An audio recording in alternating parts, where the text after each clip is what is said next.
mencegahnya dengan tangan kita, dengan mulut kita, dengan hati kita, maka tunggu kehancuran. Awwala yarawna annahum yuftanuna fi kulli marratan aw marratain summa la yatubuna wa la hum yadhakkarun at-taubah.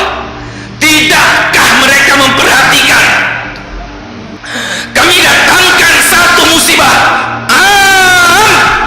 setiap tahun?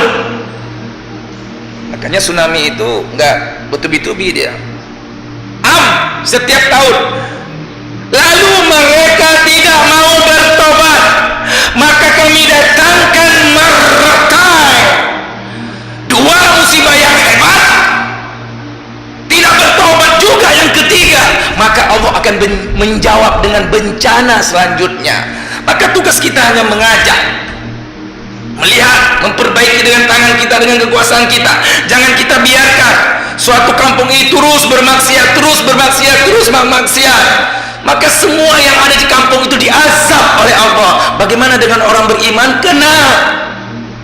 Bagaimana dengan orang soleh yang berada di kampung itu? Kena semuanya. Kenapa? Dia tidak memperbaiki, dia tidak dakwah, tidak mengajak.